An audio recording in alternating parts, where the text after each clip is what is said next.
Welcome back to the channel, guys. I hope you're having a fantastic day wherever you are around this beautiful planet of ours. Final day here in Nafplio in Greece before I head to Athens, then Thailand.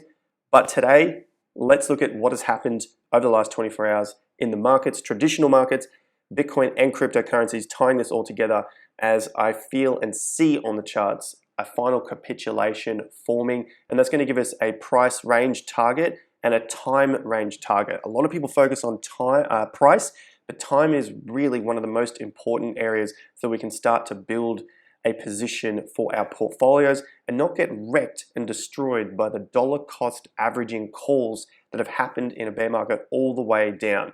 All right, so if you want to stay involved and understand how that works, make sure you've subscribed to the channel with the bell notification icon, and of course, like the content. Let's get 2 out of 10 people liking the content here. Normally it's a 10%er.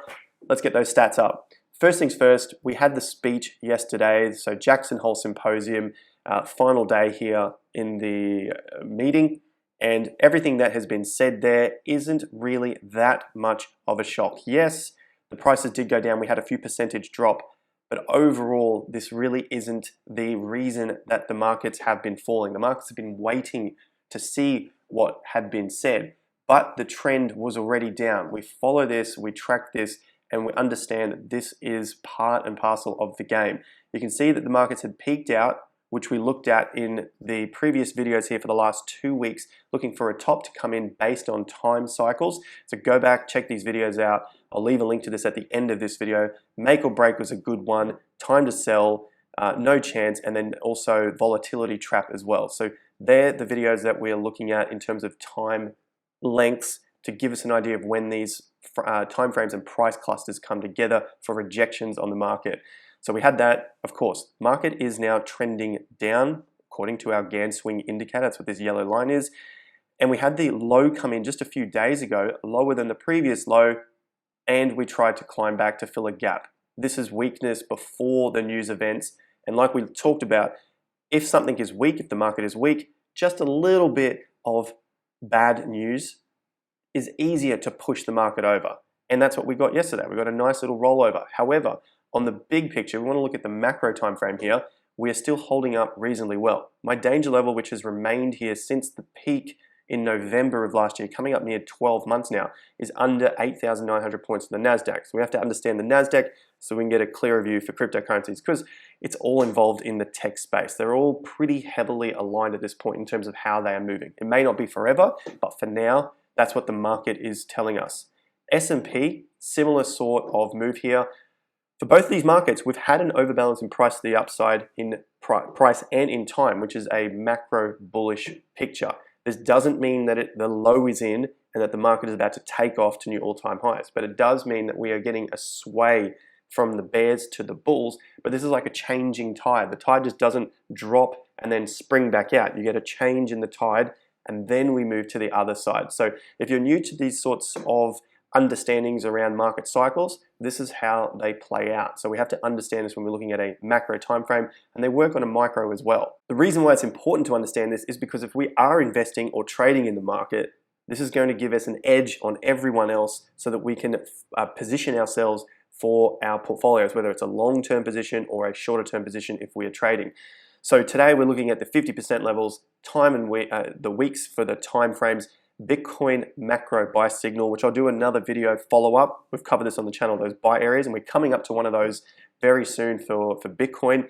And then of course my micro, macro, and the crypto outlook. As a recap for the traditional markets, S&P 500, NASDAQ, nothing is out of the ordinary for this pattern after the news announcements. That's the one simple liner here. Everything is on track. As for Bitcoin, we had the breakdown from our very tight trading range. The volatility did increase as expected.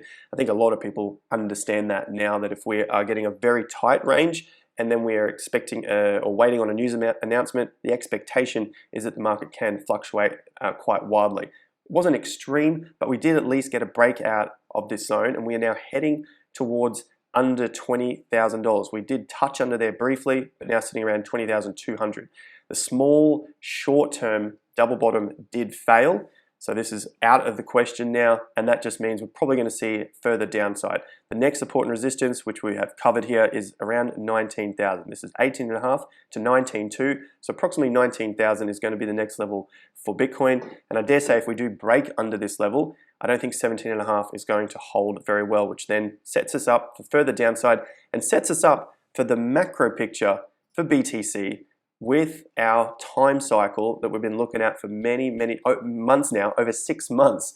And this is something that I've looked at with our members, TIA members. Join us for our weekly group calls where you can ask questions about your investing, trading based on these cycles for Bitcoin, for traditional markets and real estate. There's a ton covered there based on our own personal investing. The macro cycle here is coming very close to the level which we've covered, just under 20K, and at the moment the zone is probably down to about 11,500. I'm not saying it's going to get there, but this is just zones based on previous cycles, timing and price.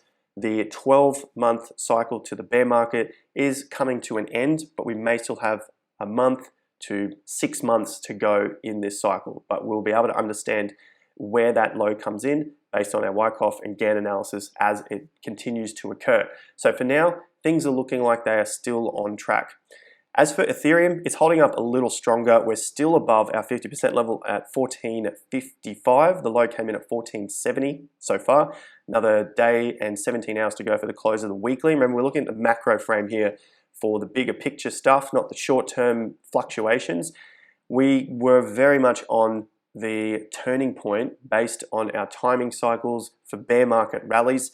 If this is to break down, if ETH is to break down from about 1,000, then of course we're probably going to test the 880 and lower. So just have that in your plans just in case. I'm not saying that it is going to happen, but just have it there just in case, meaning if you want to be investing in ETH at lower prices, have something on the sidelines or something that you can sell to be able to get into more ETH at lower prices. And that's going to be the same for a lot of these cryptocurrencies in terms of the capitulation. Now, the other key features here of the chart for the ETH breakdown is that we still have not reached the bear market downtrend. This could happen leading into the merge, but even if it does happen and we're to assume that this is the current low at around 1470, and we get that move up, if we get another rejection, it's going to be a shorter range to the upside than what we currently saw leading up into all of the excitement, which means the upside would be getting smaller. So these are a lot of ifs in case we do get there and the excitement returns leading into the merge, but we have to be prepared in case we see that, because people will not, new people won't understand that that's going to be a shorter range, meaning there's less momentum and less buying leading into it than what we had previously seen, which in itself is a bearish signal. Speaking of ETH, our channel sponsor Bybit is giving away $1,000 of ETH. It's basically $100 at a 10x leverage that you can use on the platform, but you can withdraw the $100 if you meet the criteria, basically making that trade. It can be open and closed within a matter of seconds, but if you're uncomfortable, obviously this isn't for you, but if you are looking for that extra $100 there that you can use on the platform, definitely go and check this out. Link is in the video description. Let's look at the capitulation now on cryptocurrencies that we can finally start to put into play. So Ethereum, Bitcoin is going to be a chart that I'm going to use to understand where we're going for ADA, Sol, and the other cryptocurrencies.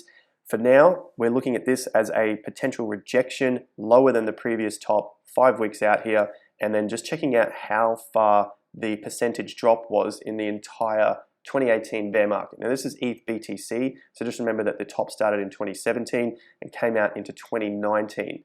Next is ADA. So final capitulations. These previous bounces, which were talked a lot about being the next bull market, have not eventuated, and it looks like we have to give the bias to the downside based purely on the charts. The trend is still clearly down. The recent macro swings are still clearly down. And the next support level is at approximately 43 down to 38 cents. This is for ADA. So if we are to break down from here, which we're only about 10 or 15% away, then the final capitulation, I think, is going to end up somewhere between 12 and 38 cents. It's a reasonable range, but remember, this is cryptocurrencies and they do have a pretty decent range. If that is to happen, then we can start to look at our percentage drops from tops, which we know for altcoins can be anywhere up to 98, 99%. All the way down to this low gives us a 96% drop. Relax, I'm not saying it has to go there, but if we look at these previous tops at about 19 or 20 cents, down to 94%. And then if we had, say, the previous lows before the market took off at about 28 cents, it's about a 90%. So it's getting closer to where we would typically expect altcoins to dump to before they start to accumulate and then take off. So in terms of a price, we're getting rather close. Time, the big one here. So we need to look at the BTC chart. Checking out the BTC chart, this gives us a ton of information of how much time we potentially have for the lows. The BTC low came in on December 2018. Now for these altcoins, they load about 8 months later in August. This is for ADA. We don't have too many to work with here that made it through to the next cycle, but about 8 months until it load against its BTC value. And then before it took off, which was the final low here in December of 2020, you could almost say it's about another year and 4 or 5 months before it had its final low and then went on its mega bull market. So there is a lot of time, which is a positive for us here if we're still unsure about how to set our positions, what the market's doing next, and what we want to do. There is still a lot of time here, even though that there are moves up and down, some significant moves up and down, which are basically setting the tone for the market and the support and resistance levels before we get the breakout. So this may seem rather bearish. However, the massive positive here is that there is a lot of time on our side until we can figure that the market is ready to take off. And it happens in small stages on the way up, and then you get bigger and bigger breakouts. Happens early, but then it fails. So it gives us many signals in order to get in. Now, if we look further to where we are now, we haven't had that big push up against the BTC value, which means Bitcoin is probably still in control of the overall cryptocurrency market. The only one that has had a reasonable run in terms of the big cryptocurrencies is ETH. So in terms of ADA, it's having a struggling time. We can go look at Solana. Looks like the support he wants to break down, which we've been looking at, $30 to $34. The next level is about 26, should it break down. And then we look towards the previous lows at about $19 and $12. So if it is to get back to $12, that gives us a 95% drop, and it starts to set us up in that final capitulation zone that we have come to expect from the altcoin markets. It has been extremely weak on the downtrend. The swings are just not getting much greater. They are starting to roll over. So if the lows are taken out, personally, I would be expecting further downside to at least come back to those previous support levels. And this occurs on all altcoins. Just insert the altcoin name here. Going to Sol BTC, it will potentially line up with previous levels of support back down at 0.0007 of a BTC. And we go all the way back down to 43,000 Satoshis or 42,000. Then that lines us up with about a 90% drop of the altcoin against the BTC value as a final capitulation low. Now I'm basing this off ETH, as ETH went on a 89.6, call it a 90% drop against its Bitcoin value during the bear market of 2017 to 2019. So if we're expecting Solana to be another one of those major massive cryptocurrencies that is going to overtake ETH, then I'm really focusing a lot on the BTC chart again to give me that final capitulation low, knowing that this is typically where those markets end up in price against their BTC value and in time. We know that there is a lot of time involved in order for the cryptos to reaccumulate and start to show signs of strength by breaking out to the upside. This is something that we've talked a heap about with our members to keep people safe from losing money in the markets. That's basically the biggest thing here, is to not lose money in the markets when you're starting out. Then you start to roll over. The course of becoming a full-time investor and trader is you start to get a little bit profitable, and then you become more and more profitable. It's basically, you don't just start in the market and make a ton of profit and keep it forever. It's a process of learning, losing a little bit, not losing so much, because you start to see the signals and then start to make some profits. So if you want to get involved, at least start with the free investor newsletter. Link is in the top of the video description. Newsletter is coming out next week. Bitcoin, cryptocurrencies, real estate, stock markets, everything you need to know in there. And if you want to join us on Monday mornings, check out TIA Premium and TIA Lite. This one has a ton of courses. This one is for your weekly group calls. Guys, thank you very much. I hope you have been safe in this market period.